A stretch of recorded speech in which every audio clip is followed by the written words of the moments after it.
kaming nakita. Mm. Nag-i-effort yan sa akin. Ah. Sabihin ko lang totoo sa'yo. Ah.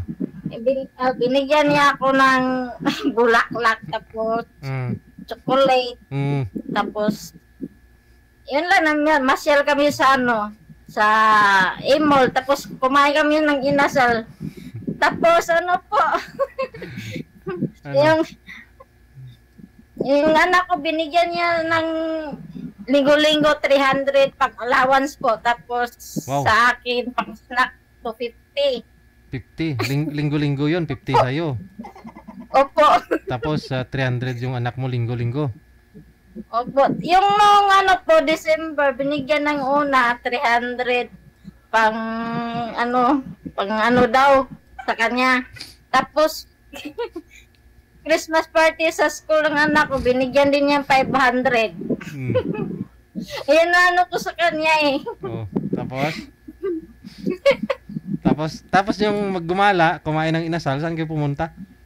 Hindi, namasyal lang kami noon, Sir DJ. Saan? Doon sa malaki yung Cebu eh. Oh. Sa Kulon po, tapos sa mall. Hindi naman siya ganun, Sir DJ. Seryoso yung tao. Seryoso pala sa'yo, tapos binaliwala mo, sabi mo, hindi mo nga kilala. Bakit pumasok sa isip mo, ba't ganun? Nag-away kami noon, Sir DJ. Nag-away kayo. Pero totoo, alam mo na may girlfriend po ito na taga-Japan? Alam mo po yun? Ginablock daw ni Dani kasi hindi daw tanggap sa pamilya sa babae. Hindi tanggap si Dani ng pamilya ng babae? Sa pamilya sa babae. Opo. Okay. So, ang lahat ng yon dahil nag-away lang po pala kayo ni Danny that time, kaya mo siya, tinanggi mo, hindi mo po, yung nagpa-line up ako nasisilot. So, ba't ka naman umuwi ng province ng Iloilo, umalis ka po doon sa Cebu kung saan siya? Kasi umuwi lang ako. Gusto ko yung makita yung pamilya ko, yung mama ko, papa ko. Hindi naman po kayo pinaalis ng amo mo doon kasi mga March yata pabalikin ako doon kasi aalis daw yung bantay sa bata. Uuwi ng probinsya. Babalik po kayo doon. Siyempre makikita na ulit kayo ni Danny. Opo. Pusa na naman ang itlog. Pero ilang beses kayo nagkita? 4 po. Tapos namasyal mo kami, Sir DJ. Tapos nakitulog ka pa nga doon sa bahay nila pag birthday ng nanay niya? Hindi, nandun na yung anak ko. Umuwi kami, yung 3. Okay. Kasi nag-chat yung amo ko. Nasaan na daw ako. Pauwi na po ako, ma'am. Sige, uwi ka kasi walang tao doon sa bahay. Kasi doon yung amo sa sa Cagayan. So hanggang ngayon, pinapadalan ka pa ni Danny ng pang-allowance mo, 50 pesos per week, gano'n? Opo. Tapos pang-snack sa akin. Tapos bigyan niya ako ng load. Ano naman na yan? Sabi mo, pandak si Danny. Paano yon? Hindi ka papatol sa kanya kasi maganda ka. Tapos, yun pala love mo naman si Danny. Ano?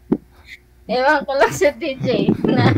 Na-touch lang ako sa kanya kasi nasaktan ka lang siguro dahil nag-away nga po kayo kaya sinabi mong hindi mo siya love. Pero totoo, gusto mo naman talaga siya. Nga, parang galing po sa ilong mo yung hangin ha. Hindi, may electric fan dito sa ko kasi mainit. I-off mo yung electric fan para hindi maingay. Basta, yun na po yun. Okay na po kayo ni Danny ngayon. Nasaktan lang po kasi siya doon. Kasi sinabi mo dito sa live na lawa-lawaan na, no? Hindi naman siguro daw, sabi niya, hindi naman nalawaan. Tiningnan ba ni Danny?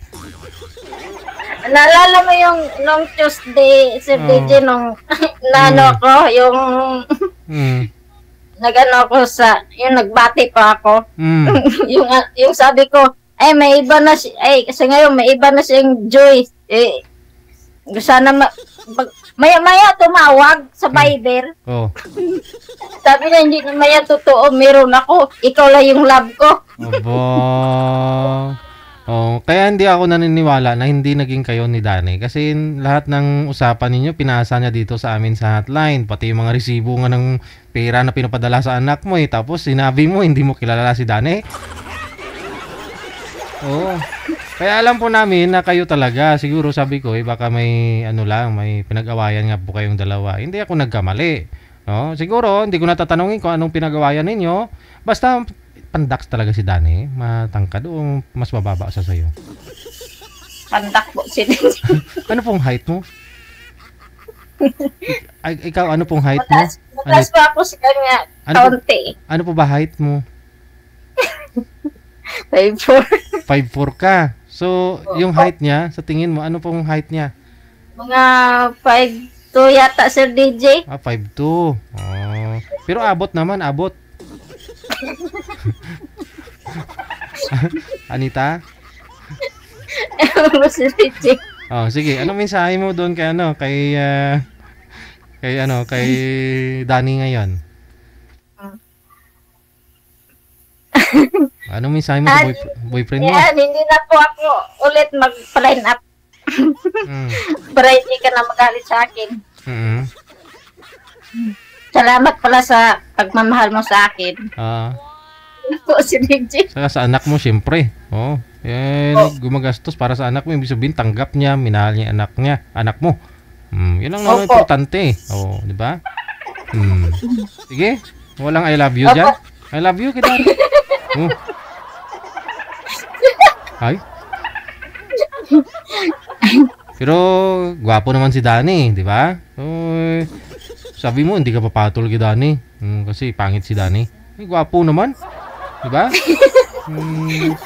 Natouch lang ako ko sa kanya kasi mabait po siya, Sir DJ, sa totoo lang. Ayun naman iba siya sa ibang lalaki. Di ba? Sabi ko sa'yo Baka mapunta pa ako sa iba na lasinggiro. Si Danny hindi umiinom? Hindi po. Naglalasing lang? Wala po bisyo. Walang bisyo. Kita mo. Opo. Saan ka pa? Sige. Maraming salamat. Salamat po, Sir DJ. Thank you po. Bye. Good afternoon. Kay number. Thank you po. Bye-bye.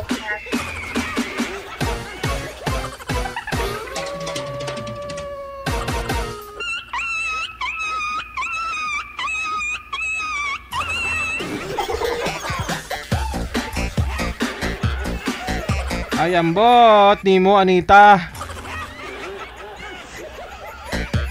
Yung sinabi niya na, sa ganda kong tol, papatol ako sa pangit.